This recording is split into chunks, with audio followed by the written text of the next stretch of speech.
Hi guys, welcome back to the Just for Today podcast where we talk about uncomfortable topics with zero filters. I'm Adriana and this is my part-time co-host, Kevin.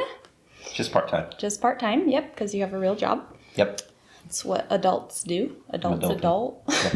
I'm adulting. Yep. Today we are going to do a Q&A style interview. I had you guys ask me questions on Instagram.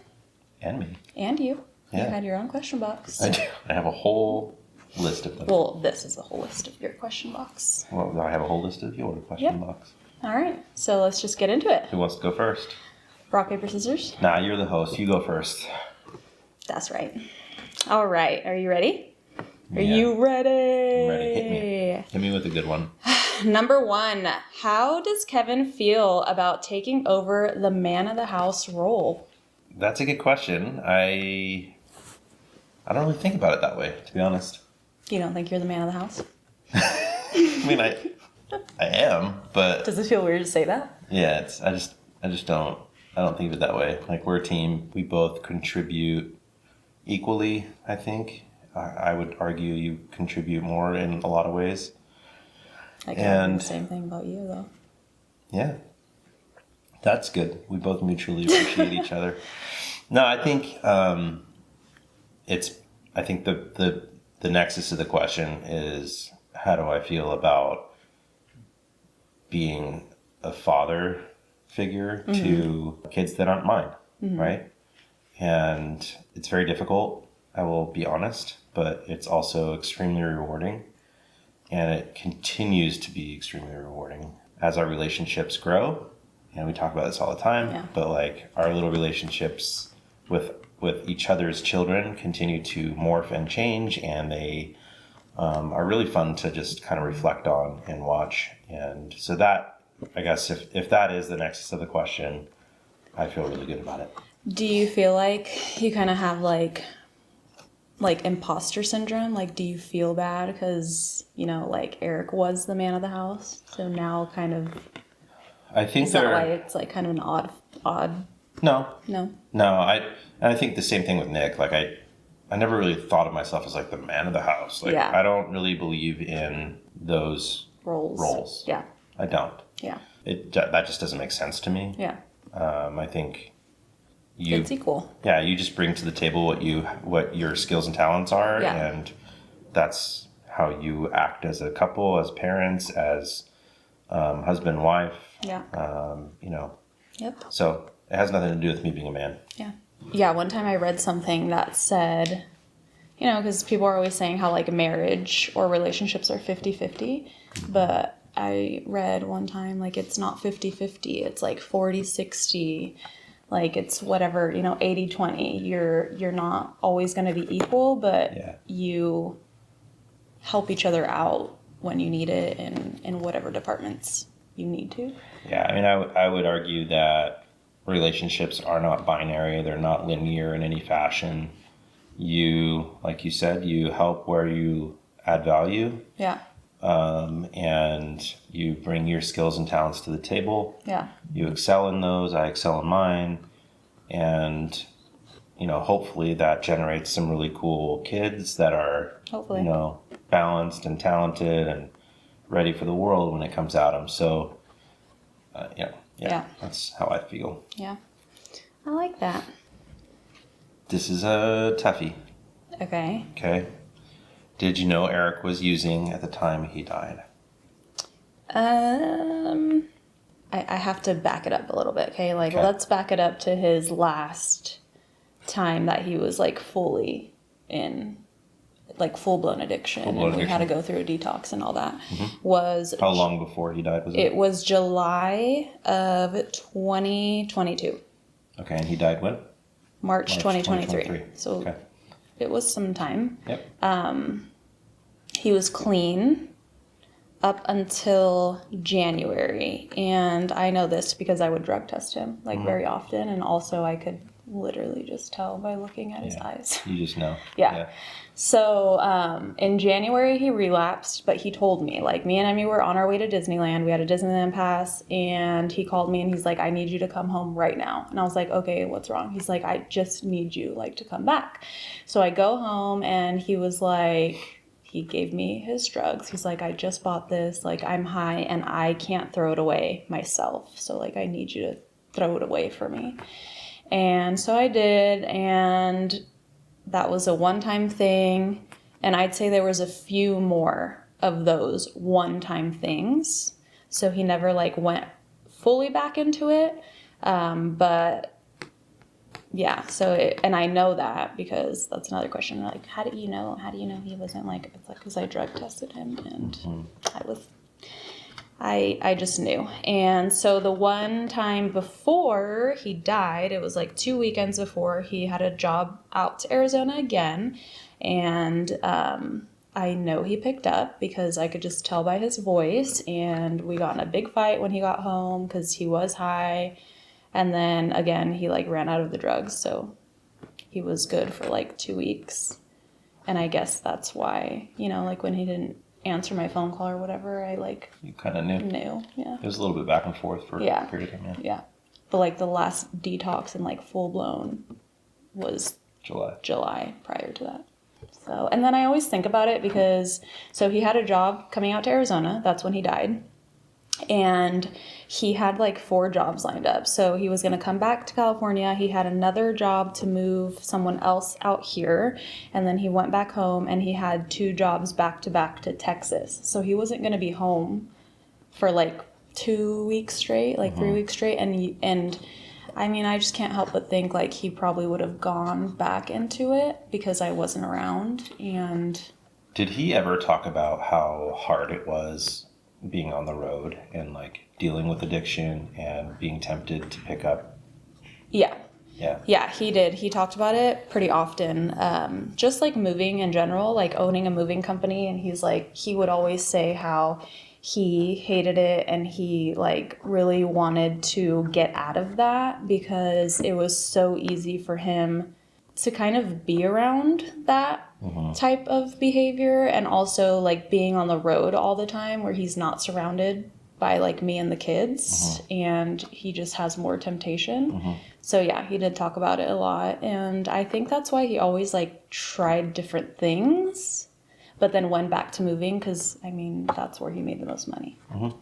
But yeah, what a predicament to be in. Like, you know, it's probably not the best environment for you as an addict, but you need to make a good living for your family. Yeah. So you're kind of stuck in some ways. Yeah. And he'd say that all the time, that he just, like, felt stuck. So Yeah.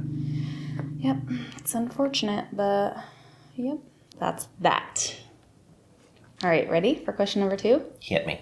Oh. Do you think you have anything in common with Eric? Yes. We talk about this all the time. No, I do. Yeah.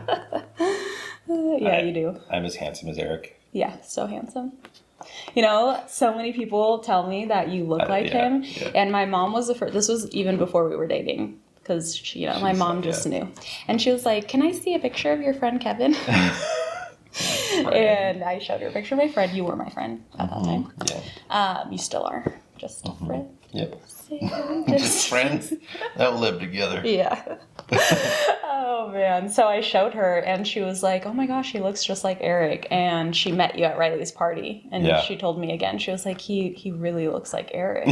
And then, like, once I started showing you, like, on my Instagram, so many people were like, wow, he really looks like Eric. And I was like, I don't see it. And we even put, like, pictures together, right? Yeah, and we were like, no, I just don't see it. Maybe because you guys both have light eyes. Maybe the facial hair. I mean, both white. I don't know. Yeah, I don't know.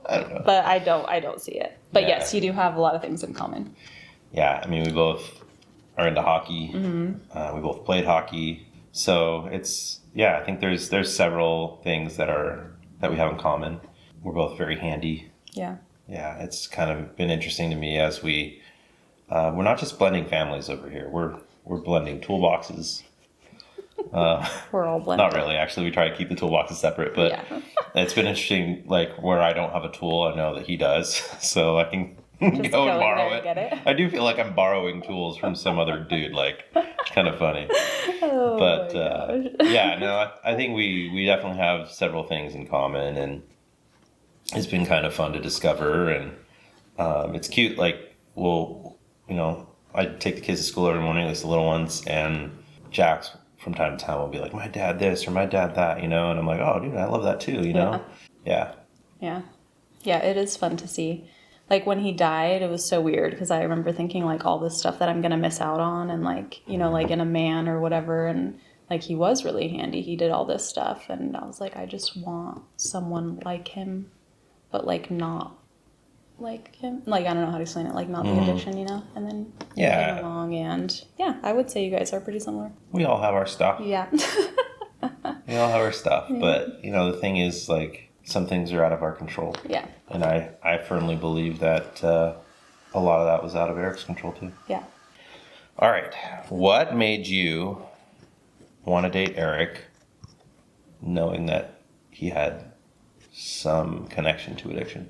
This question's always asked in my question boxes. You don't have to answer. It's just, I don't, like, when I saw Eric, I didn't see an addict. You know, like, I saw Eric. That's funny because I don't either. Yeah, like, I don't either. We don't ever talk about him that way. Yeah. You know, and I feel like the kids obviously don't have a concept of that. Yeah. And yeah, I just look at him, like I always tell you this, I think we would have really been friends. Yeah. I just didn't see him that way. I've also gotten, like nasty comments of, like, well, you know, like, you did this to yourself. Like, you knew he was an addict and you had kids with him. Like, what did you expect? Yeah, those people are assholes. It's just, they don't understand, like, the addiction part of it and, like, all this stuff. Like, just because you have a past, like, you're saying he didn't deserve love and to be loved. Like, you know, he deserves it just as much as everyone else did. Yeah. So, and it's in no way your fault. Yeah. Yeah. So no, you didn't do it to yourself, babe. Sorry. Yeah. And that is something I struggled with right after he died, was the guilt of, like, I had kids with him. Could have done more. And I knew, like, this is selfish, but it was a feeling I had. Like, when he died, I was like, I did know he was an addict. And, like, I kind of did this to my kids, you know? Yeah. But no, that's not true. I mean, I loved him. I didn't see him as an addict. And again, I was so naive to addiction and drugs. I didn't know it had that much control over a person when they were in it. Yeah, you just didn't have a concept of, like, the power of addiction. Yeah. Yeah. All right, next question. Oh, that's a good one. Uh-oh. Kind of a two-part. Okay. How did you know moving to Arizona was the right choice for you and your girls? That is a tough question. That was a very difficult decision, very difficult period of time. And boy, I don't even know how to answer this. I knew there were two answers to this question. There was either move to Arizona, get a new job, or there was stay in California, get a new job. Because I knew that if we wanted to be together as a family, we wouldn't be able to afford it in California with my current income. Or make it work with the current house you were in. And not make, we wouldn't be able to fit in my house. My house is a little smaller. Well, three-bedroom, but you worked from home and, with 7 of us there. Yeah, it would have been hard. Yeah. That was a big factor in the decision, was the affordability of housing. As you know, part of that decision, a big part of it was how much money could I make here? And was that equivalent or greater than what I was taking home in California? And the taxes in California, as most people know, are just like outrageous. Yeah. Right. And we lived in LA County, so they're even worse. Yeah. We did a lot of math. Yeah, we did. Several times. We wrote out a lot of different scenarios. Whatever offer I might get. Yeah, in California and out here in Arizona. Kind of like, made a list of finances, like what would... Yeah, we went through both of our... Yeah. Like what would a month look like? Yeah, what we make, what we spend, all this stuff. Tried to really kind of look at a very conservative expense model, if you will. So that helped to visualize like what this decision might look like either way. Yeah. I knew that the type of job that I needed to get in California was a promotion. At the point I am in my career, that would have been a stretch. Yeah. Not to say it couldn't happen, given the right circumstances, but I knew it would be a stretch for me to get. I also knew it would be a stretch for me to maintain. Yeah. So stress would have been high. Yeah. Finances would have been hard. Still have to move, Yeah. and likely move schools, school districts, etc. So still really hard on the kids. So I think ultimately, if you boil it down to just like the nuts and bolts of the decision, Arizona just made more sense. Yeah. Because I would have had to move my kids either way to make our family work. Yeah. And I would have had to get a new job either way. Arizona just made more sense. The tax breaks here for me coming from California were significant. Yeah. And ultimately, I was pretty much kept neutral in terms of financial impact. Yeah. With my take-home pay. Yeah. Plus, there's other opportunities too. In the future with my new company. Yeah. So that's nice to be able to look forward to. Yeah, and I think we also we're looking in our family's perspective, where is it better to raise our kids? Yeah. What's more family friendly, and I mean, a lot of people won't understand because they're well, you moved away from all your family, full support system. Because I get that too all true. the time. Because my parents live in California, and people are you moved away from your support system. And it's I don't know how to make you understand. It's just it's hard not living by them. Of course you want to live by your family, and you want grandparents with your kids and stuff. But for us, it just made more sense. Yeah. And for our family, what, how we want to raise them. Stage in our lives. Yeah. And I remember a time when this was over a year ago, I think, we were sitting at a park near our house. Ironically, it's the park next to our house now. Yeah, now it's right next to our house. And, that's so cute. It just worked out that way. But we were sitting there, and it was a summer evening. I want to say it was probably 100 degrees, and it was 7 o'clock at night. Yeah. And the kids were in the splash pad with how many other kids? Oh my gosh, 50? So many kids. 50 other kids. Yeah. 7 o'clock at night. Then, they got out of the splash pad and they were playing at the park, and they made all these little friends. Yeah. What did I say to you? No, but something along the lines of this is it. Is. I remember thinking there's no other place where you can do this at this time of night. Yeah. And there's so many families here. Yeah. It's just a very unique thing. Yeah. And granted, people will probably say well, yeah, you can do that anywhere. You can go to a park in any town. Yeah. It's not the same. Right? It's just different. Yeah. And for, we know, because we lived both, we lived in California. LA is not a very family-centered place at all. Yeah. But neither, Inland Empire, is Riverside County, that, a lot of people, because we lived in Temecula before, and they'd be yeah, it's really family-friendly. And it's yeah, but not here. And plus, it's so crowded. Yeah. Yeah, that's one of the added advantages. Although, Arizona's growing like crazy. Yeah. Thanks to people like me. Yep, and me. Yeah, and you. So, we'll enjoy it till the rest of California moves here. Yeah, then we'll find somewhere else to go. Yep. Texas? Texas. Just kidding. Oh my gosh. My turn? Well, I guess this is the second part of the question was moving to Arizona challenging career-wise? I guess you kind of answered that already. Absolutely it was. Absolutely it was. I had a good career, good employer, very supportive boss. I will say at the time I left, my boss was transitioning to a new role. And so that was another reason to kind of start looking, and it was just a fork in the road. Yeah. I loved her. She is the most wonderful person I think I've ever worked with, and very supportive during a really hard time in my life. Really came through for me as a human being. Yeah. And I owe her so much. Yeah. So leaving, I was I felt bad. I really felt bad leaving. Yeah.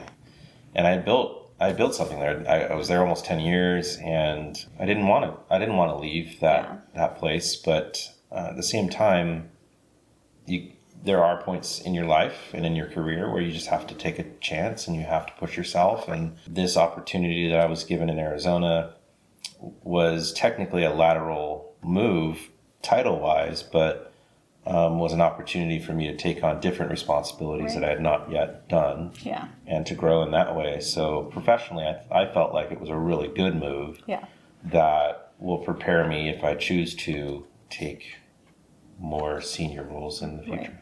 Right. So, do you feel like your mental load is better or worse with a blended family? What do you think about my mental load? Am I perfect? You're not perfect. Sorry.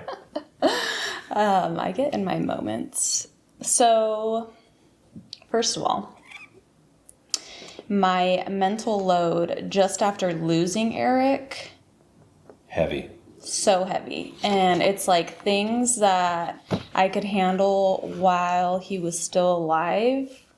There's no, like, I just can't do it anymore. Like, I always tell myself, like, I was a stay-at-home mom with the 3 kids 24/7. Like, I was with them 24/7. And I couldn't do that now. Even with a partner, like, it's just mentally, I'm just fucked.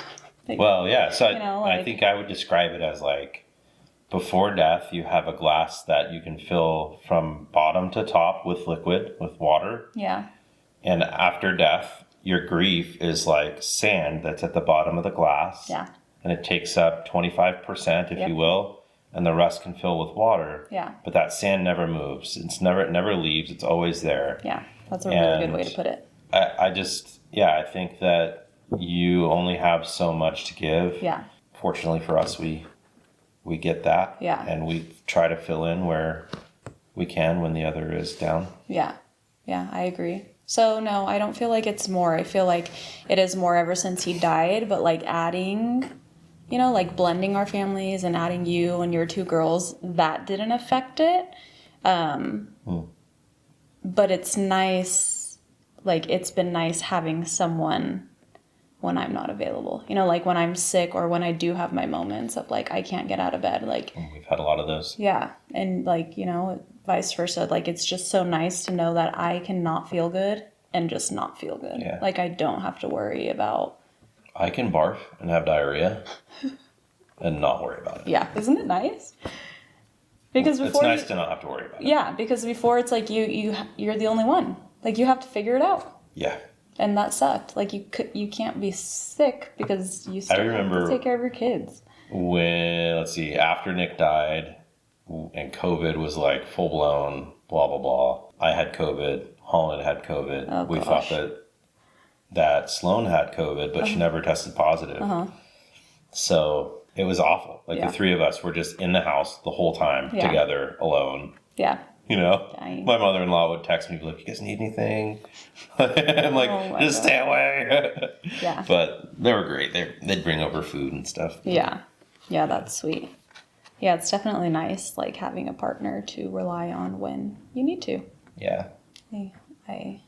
Gives you a little more bandwidth. Yeah. Yeah. For sure. Definitely. How did you know you were ready to start dating again? Oh, wow. Oh, wow. Okay, first of all, when did you start dating again? That's a good question. I started dating casually, if you will. When I started dating, I wasn't interested in a relationship. I was just interested in kind of breaking the ice. And you're lonely, right? Yeah, of course I was lonely, yeah. You want something, some sort of connection. Right. Yeah. So that's what interested me. And that was probably about a little over a year after Nick died. And so I got on the apps. That's fun. It was weird. It was really weird because Do they have widow? Because I'm old. You are old. I'm old, and back in the day when I dated, it was like you actually met people in person, and that's how you did it. There were no apps. I mean, there was like eharmony.com or whatever, like that's... Told us your age. I don't care if they know my age. Just kidding. 41. And beautiful. Boy. 41 and beautiful. It was just different. It was a very different dating scene. Do they have a widows app? There are widow apps. Yeah. And I did use them. Yeah. How was that? Honestly, I had more success on the widow app. Yeah. I think just by chance. Yeah. I think it had nothing to do with the Widow app. Yeah. I just happened to meet somebody who was really cool. Yeah. We dated for several months, and then it ended. Yeah. You know, we had to kind of make this decision of like, hey, do we want to take this seriously? And I was like, yeah, I'm not there. You're awesome. I love hanging out with you. Yeah. You're really fun and cool. We do some cool things. Yeah. All the things like I wanted to do as like somebody getting back into the dating scene. She was wonderful. Yeah. Really, we're actually still friends. Yeah. And she's with somebody awesome now who supports her and her daughter. And like, I'm just so happy to see that. Yeah. And I think we were good for each other at that particular time in our own widowed journeys. You needed each other at that time. Yep. Of your life. Yep. Yeah. Yeah, it was such a good feeling. Yeah. Yeah. I think we're going to do a whole episode on dating. So, like, I have so many questions. We should. So, yeah, we'll do that eventually. But I think also, like, when you're dating, not only as a widower, but, like, you have children, too. You're not dating for yourself. Like, you're dating for your family. Yeah, it's a way different approach. It's so different. Yeah. Yeah. I mean, yeah. You date different people. Yeah. When you're dating for different reasons. Right. Right. And when you're lonely and you just want the company of another person, that's one type of dating. Yeah, and then that's when not you're the person you're going to introduce your kids to, and, you know, like... Yeah, like the feeling that I had when I first met you, I was like, yeah, this is a different feeling. This is a different person. Which I still think is so funny, because you met me, like, at Camp Widows, like, a few months after Eric died, and I was like a freaking zombie. You were a hot mess. Hot mess express. Hot mess. Oh, gosh. Super hot. Oh, anyway. my God. Did I answer the question? Kind of. Yeah. How'd you know you were ready to start dating again? You were lonely.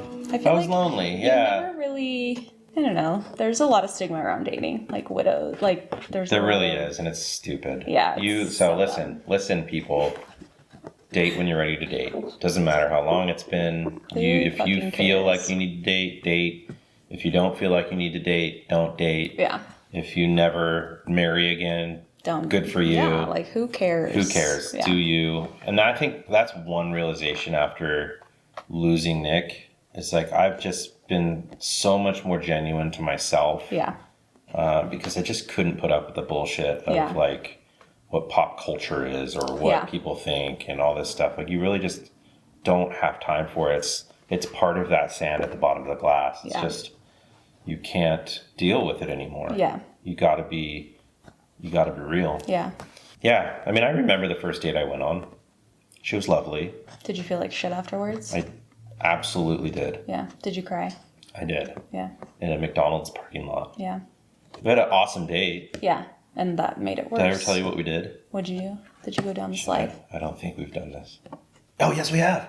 What? We have done it. Okay, What have I we don't done? feel as bad. We've done it? Yeah. What? Oh, we went like electric go-kart racing. We've never done that. Yes, we have. No, we haven't. Wow, you take her, but you don't take You're me. such a liar. Yes, we've done that. Thank you. Yeah, it was the first time I'd ever done that, and it was super fun. I was like, dude, this is rad. Yeah. And like, it was just a good time. Yeah. But I was like, you know, I wasn't ready to be dating somebody. Yeah. I was just ready to enjoy somebody's company and have a good time and that sort of thing. But and it makes it worse when you have a good time because you're like, shit, I had a good time, but like my wife's dead, so like I shouldn't be having a good time. I sat in that parking lot for like 45 minutes just crying. Yeah. It sucks. You like feel like a cheater and you're like the worst person in the world. And I just felt like what am I doing? Yeah. Yeah, like I should never have to do this again in my life. Yeah, why am I here? What am I doing? Yeah. You know? And it's just a weird duality. Yeah. Like we were together for like 11 years and it's, I don't know, at this point, like after like being a widowed person, it seems cliche to say this, but like, I just don't feel like you should have to be with somebody else. Right. You feel like you had it all set and the plan was there. And it just got ripped away from you. Yeah, and then it just changed. Yeah. So true. It sucks. It really sucks. But yeah, we'll definitely do an episode with like dating and all that, because I do get a lot of questions about that, and I feel like there are a lot of people in our situation that feel bad, or like people make them feel bad, and it sucks, you know? So right now I'm just gonna tell you to tell them to fuck off, because they don't know. Suck it. There you go. Did you ever feel mad or angry at Eric for leaving you or dying in the way that he did? I get that question a lot, actually. And not really. Like, not really.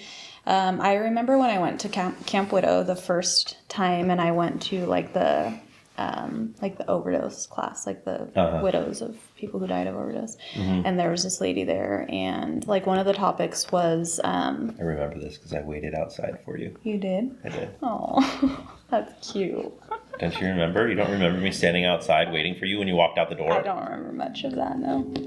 Sorry. But I believe it. So one of the topics was how, like, when someone loses someone to an overdose or to drug addiction, like the widow or widower feels relief and like happiness because they no longer have to deal with that again after like dealing with it for so long.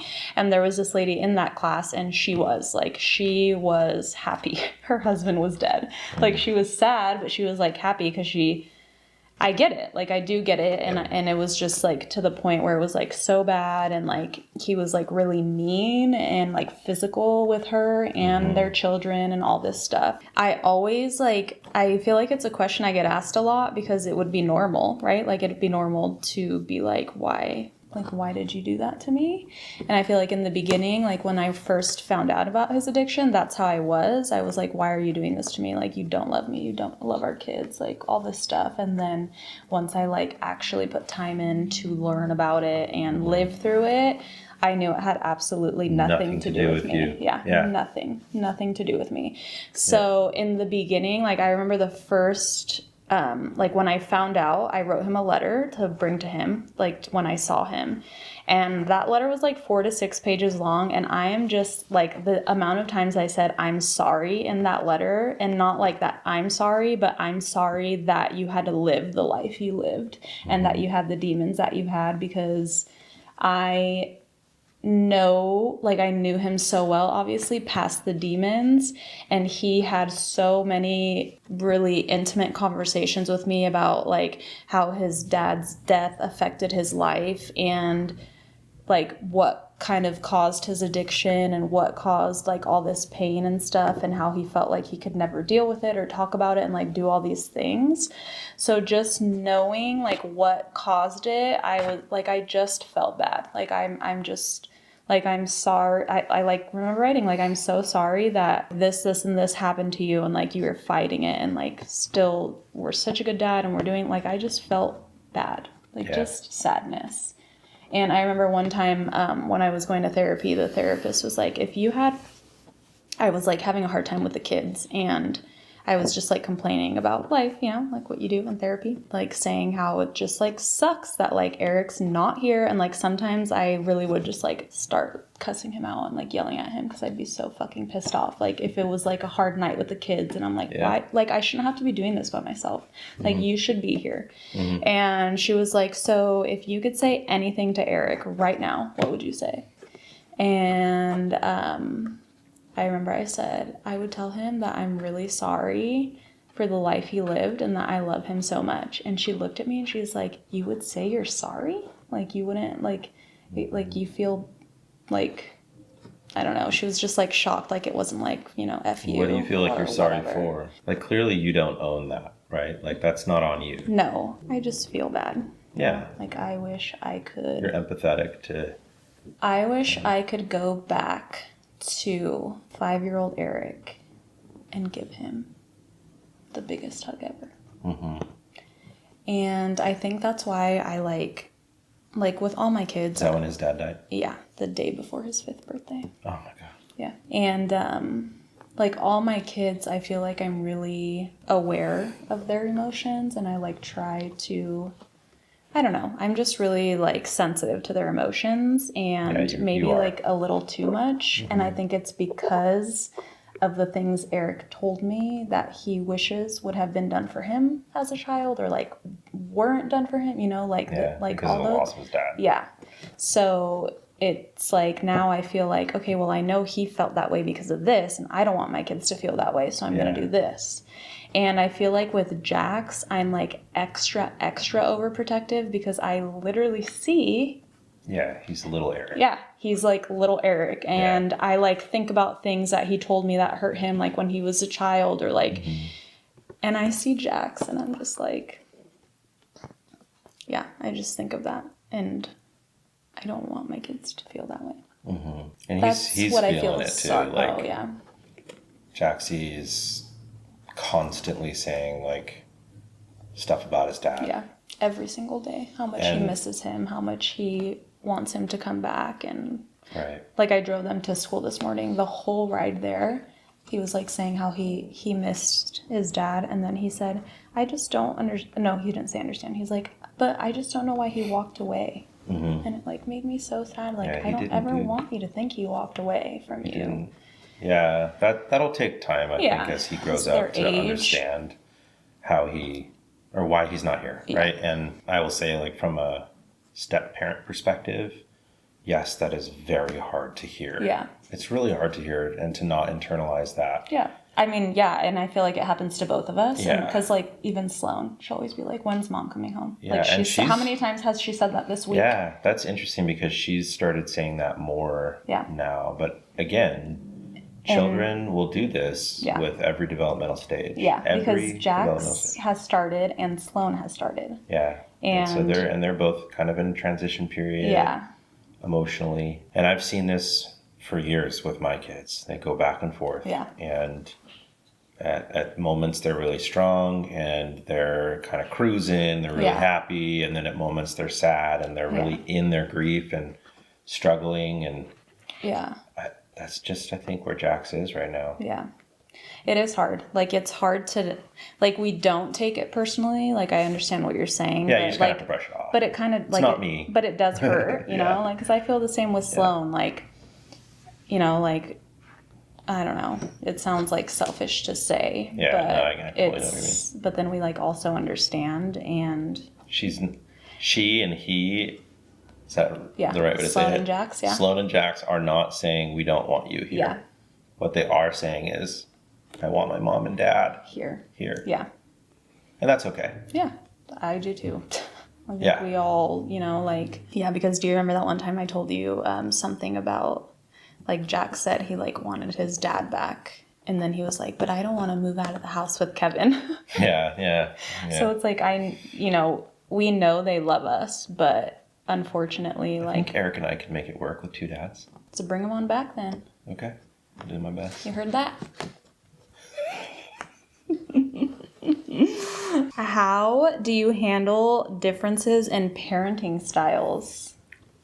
Yeah, this has been hard. Yeah. This has been really hard, and we kind of knew it would be. Yeah. We do have very different parenting styles. And, and like you said, you're very like hyper attuned to your kids' emotions. Yeah. And I, not to say that I'm not attuned to my kids' emotions, because I very much am, but we just deal with it in different ways. I think the way that we've done it, and we're still learning, is to talk about it. It's hard to not take that personally. Yeah. It really is. Yeah. It's really hard. Yeah, I think that's been one of the most difficult things of blending. Yeah. And if we're being honest, we almost broke up because of that. That was your trip in Hawaii last time. We were talking about, like, different parenting styles, and there was just, like, non-negotiables. Feeling like we were too far apart. Yeah, we just weren't, you know. We were kind of like, maybe this isn't going to work. Yeah, I was a sad boy. Yeah, I was sad too. Okay, so you say we have different parenting styles. What would you say my parenting style is? Trash. Absolute trash. Garbage. No, I guess I should first say that one big thing that happens when you lose your spouse is you lose that partnership in parenting. Mm-hmm. And it freaking sucks. And I will say that, like, when you have a good partner like that, that just kind of balances you out, and you have children together, and they get your kids so well. They know their personalities because they came from them. Yeah. You know, and Nick was that, and I can see that in Eric too. The loss of that is massive in a relationship. So we have to remember that we're still building that. You know, that takes it won't happen naturally in a blended family. It won't, because they aren't our kids. Yeah. Right. So we're going to treat them like they are. Yeah. But I think that it's just going to take years of relationship building and trust building and shared experiences to build that type of a bond and understanding between the parent and child in a blended environment. And that's the cool, rewarding thing about being a step parent, if you will. I mean, I'm just reminded of a conversation I had recently with a friend who raised, for lack of a better term, stepchildren. They had 6 kids, I think. They're like, we never referred to them as stepkids. Yeah. They were our kids. Yeah. Publicly. Yeah. You know, some of the kids refer to them as step parents, Yeah. which, you know, that's their choice. Their decision. Yeah. Yeah. You know, so I think you treat them as if they're your own. Yeah. And I think for us, we've had to, in our current stage of life, we've had to figure out what our strengths and weaknesses are in parenting, and where our kids meet us individually at. Yeah. So, for example, Emmy is a highly emotional individual, really emotional child. Very, very, very emotional. And I honestly I visualize her as a piece of glass. Like, if I figuratively step the wrong way with her, she will shatter. Yeah. And that comes from a lot of different places, but she wants her damn dad back. Yeah. And I'm not him. Yeah. So one thing I've learned from you is that when she is in that place, the biggest thing she needs is a hug. Yeah. And let's talk about yesterday, if you don't mind. Okay. Okay. You're like, I hate you. Yesterday was a hard day for Emmy. Yesterday was a hard day for me. Yeah. She was emotional. She was emotional. She was difficult to deal with after school. Yeah. Just having a rough day. Yeah. Right. Rough day for you as a parent. I wasn't home from work yet. There was some discipline that needed to happen. Yeah. She obviously did not appreciate that. Yeah. And there was a big blow up. Yeah. Right. So I get home. I walk outside because I noticed some things in the backyard were messed up. So I was going outside to fix some stuff. And she walks outside. And I can tell, I just look at her eyes, and her eyes are puffy and red. And I'm like, uh-oh. I can kind of, I didn't know what happened when I walked in, but I kind of tell there was tension. Yeah. There was a little bit of, did I just hear her crying in her bedroom? Yeah. I think I heard some tears, you know, like she kind of has this cry. So when I was outside, it was like, okay, thinking about my tactics, because I really have to be careful. You do. You have to be careful with each other's kids and approach it the right way. Yeah. But, you know, she came to me. So I just looked at her and I was like, how are you? You know, what's going on? Have you been crying? Yeah. And what happened? You know, and she said she got in trouble and that mommy got mad at her. She kind of turned around and started walking back inside after that. And I was like, hey, come back here. And I just opened my arms, and Sloan was standing next to us. And I just gave her a big hug. And she just melted. Yeah. She just melted into it. Kind of the end of it for the day. Like, she was a little bratty, but like, you know, she'd had a rough day. Yeah, that, Eric was very, he was the hugger, the kisser, you know, like he showed emotion physically. Yeah. I struggle with that a lot, and I think that has a lot to do with, certain childhood traumas and like why, you know, because like I remember when, like, just when she was like born, like shortly after, like I would get triggered like when I was breastfeeding. Like I like couldn't even breastfeed her because I was like, I can't, like I haven't talked about that part of my life, but so I'm not very touchy-feely. Like I can't, it's just to a certain point, and then when I'm done, like it's like triggering almost to me. And like, I remember Eric would always complain, like, oh, because he was, like, the biggest cuddler. He's like, I just want to cuddle you to sleep. And I would be like, go, like, don't touch me type of thing, you know? Like, I would, like, touch my toe on his leg or, like, put my hand under his leg. I do that to you sometimes, too. And he would, like, he could literally be cuddled up all night. And so him and Emmy were, like, perfect for each other because she loves that, too. And it's his love language, was it not? Yeah. Physical touch? Yeah. And I think it's hers, too. And, like, that's the one thing I've struggled with the most since he died. It's like my kids, like, I try so hard to give that to them, but it's so hard for me. Like, like it's like triggering, and it's like I can't explain that to them because they don't know. I feel the same way. You know, the things that hurt the most as a parent and as a spouse are the things that they no longer get. From the parent, the dead parent. Yeah. You know, Nick was a very soft person. She was very nurturing and was the most amazing mom. She loved them and cared for them. And I often felt and still feel to this day, like how unfair it is that, God, we're both teary-eyed. I know. How unfair it is that this woman went through pregnancy with one of them, with both of them, went through like really bad sickness in pregnancy, really bad to the point of hospitalization, birth, nursing them, taking care of them, trying to raise them as little children, you know, teaching them to walk, to talk, all the things. And she's the one that had to go. It's survivor's guilt. Like it's not fair, you know, like, it's not. I mean, I feel like I felt the same way too. Like I just remember like days and weeks afterwards. It's like, why couldn't it be me? Like Eric was a better parent. Why, you know, and you feel bad for your kids because you know they're missing out on so much good stuff from them, right? So much good stuff from them. Mm-hmm. And that's like, people get stuck in the what ifs, you know? It's so hard not to. Yeah, it really is. It's super hard not to. Yeah. It's talking about, like, speaking on that, since we're uncomfortable conversations with no filters here. That's what we do. So speaking of, like, you know, how Eric was, like, super, just like the parent that, he was the better parent. Like, he just understood the kids better. He was so patient with them, like, extremely patient. Like, he just could be around them, like, wouldn't yell, like, he was just so good with them. And I was, like, the opposite, you know, I'm, like, overstimulated with them, like, all day long. I already talked about how, like, I get super touched out super easily. And I want to say something really quick. Sorry. I'm just thinking about my own dad, who lost his dad when he was 3. Mm-hmm. My dad was awesome. Yeah. Like, he was so soft and gentle. Yeah. Hard worker. Mm-hmm.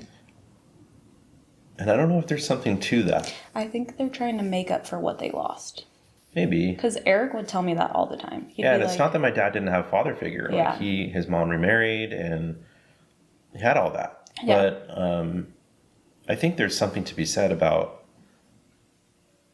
moms, like, influence on their children and how important that is. I don't know. I mean, I always, like, there were certain things about my dad that I look back on and I'm like, oh man, I wish, like, he could have been at my football games more or whatever. Like, there's those things, but those are more like his career choices. But him as an individual, him as a person, I'm like, man, how did you learn to be that guy when you didn't have what I have? Yeah. And then I'm just like this total douche over here making bad choices, right? And I felt like that too, because, like, Eric didn't have a dad, and he'd always tell me, like, basically I'm making up for the time I didn't get with my dad and, like, the things he didn't get to do with me. Yeah. So, I mean, there has to be something about it. But anyways, what I was saying was... Sorry. You're fine. I think what I struggled with a lot too was, like, you're stern, right? Like, you're really stern. What's another good word to say? Like, I don't want to say you're not loving, because you are. Like, you're very loving, but it doesn't come like as naturally as it did to Eric, right? Like Emmy cries and Eric's first instinct is to like hug her, right? Yeah. And I feel like I struggled with that a lot, and I put that on you a lot. And I feel like that kind of was like put obviously a toll like on the relationship, and it's like kind of hard. I guess that's like comparing, right? Like it's kind of hard not to compare certain things. Because in the beginning, or even expect certain things. Yeah. So I feel like that was like kind of hard because I was just expecting it. And then when you didn't do it, I was like, what are you doing? Like, you're not doing this right. Yeah. You know? And so like, I feel like we would get in a lot of, like, we wouldn't fight about it, but it was just like, I guess I wasn't verbalizing certain things that I wanted. So like, once I told you like, okay, this is how Emmy, this is what she needs. Like, this is what she's missing. This is what she wants. Like, which I will say, like, even knowing that information, which is extremely helpful as a parent, is still hard. Yeah. Because it's not, it's, I don't want to say it's not you, but it's not you. Like, it's not. Right. It's not my natural instinct. Yeah. That was Nick's natural instinct, is to, like, nurture and hug and, like, go that route, right? Mine and my role in our relationship was to kind of come in and be the stern, like the typical like stern dad that we all picture, right? Yeah. Like it's so stereotypical and stupid, but I should say, like, going back to one of our previous questions, like Nicolette left me with a legacy of parenting that I constantly look back on and sort of reflect, you know, what sounds so cliche, like what would Nicolette do? Yeah. And I constantly do that. I really do. And think about, like, how would she treat Holland in this scenario? What does Holland need? What does Sloan need that Nick would give them in this scenario? Yeah. You know, and that's on one hand, I think it's unfair to expect that of yourself. Yeah. But on the other hand, like, it's a good reminder to give your kids a little bit of extra love. Yeah. And I think this is something else we talked about too. Remember when we were saying like we obviously know, you know, what roles, or like not roles, but like what comes from like mothers and what comes from fathers, right? Like the nurturing is usually like the mom, you know, like you're being nurtured and loved. Not saying the dad doesn't, because like I said, Eric was like that. Yeah. But like dads are the ones that are usually like, you know, laying down the law, like, you know. Well, yeah, I think some of that's natural. Yeah. And that's what I mean. Like, that's just natural, right? And so we were talking about that the other day. And, well, I will say one time, this was maybe a year ago. Had to be around a year ago, yeah. Jax? No, Sloan. You guys were out here visiting. And she said something about, because Emmy's emotional, right? She cries for everything.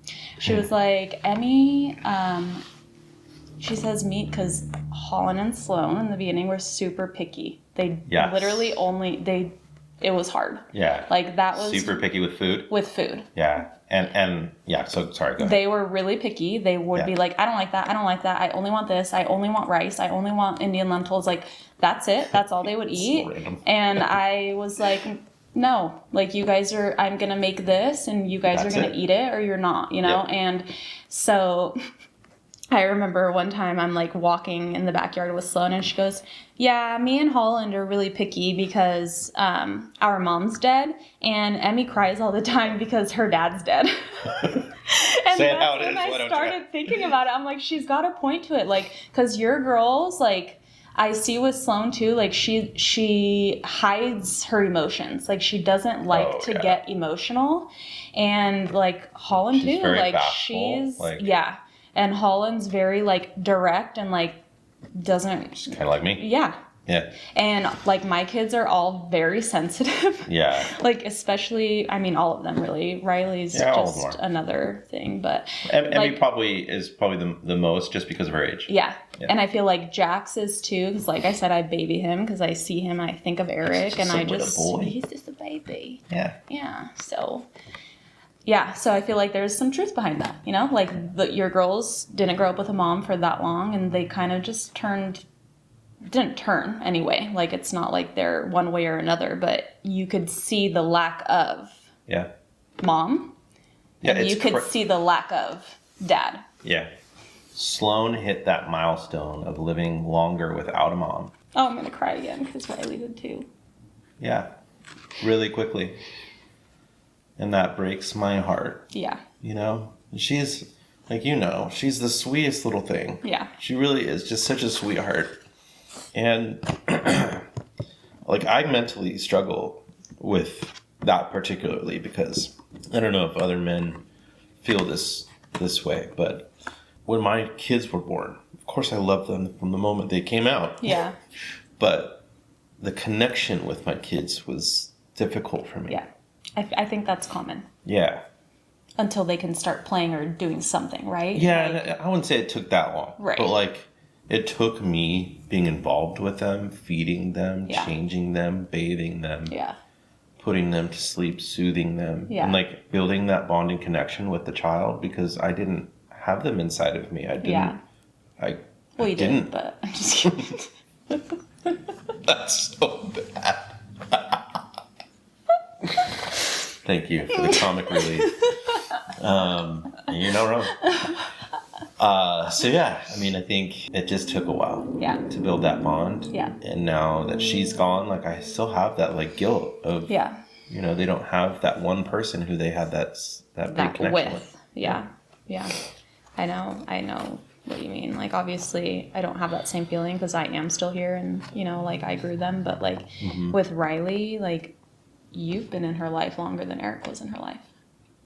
And I think about, like, you've spent more birthdays with Riley than Eric ever will. Yeah. Like, that's crazy. And I always think, like, Riley, like, Eric didn't even know Riley because, like you say, you really don't really form a connection until, you know, they're not, like, she wasn't, I mean, she was a person, she was a baby, but she wasn't her yet. Like, she wasn't this girl, you know? And I don't know, I always think of that too. Like, how would his personality mesh with hers? Like, I feel like it's just things that you constantly think about, and you always will. Like, it'll always be there. Last question. Thanks for the segue. What is the segue? Do any of our kids call either of us mom or dad? I mean, other than your natural children. Do any of your do any of your girls call me mom, and do any of my kids call you dad? Correct. Riley calls you dad. Yes. And she calls me Kevin too. She calls you Kevin too, but, like, it's mainly dad now. And it's also not even just when she's talking to you, but, like, she'll refer to you as dad. And, like, Emmy has made those comments. Like, remember one time she was like, Emmy got really emotional. We were watching a movie one time, Home Alone was her and Eric's movie. I do remember that. And there's a scene at the end of the movie where she comes home and they, like, look at each other and they give the big hug at the ending. Emmy, next time she watches it, if you pay attention, she'll rewind that like 50 times. She always watches the part when the mom comes back home and they hug each other, and it makes her so emotional. And Eric never did. So she started crying when we were all watching that.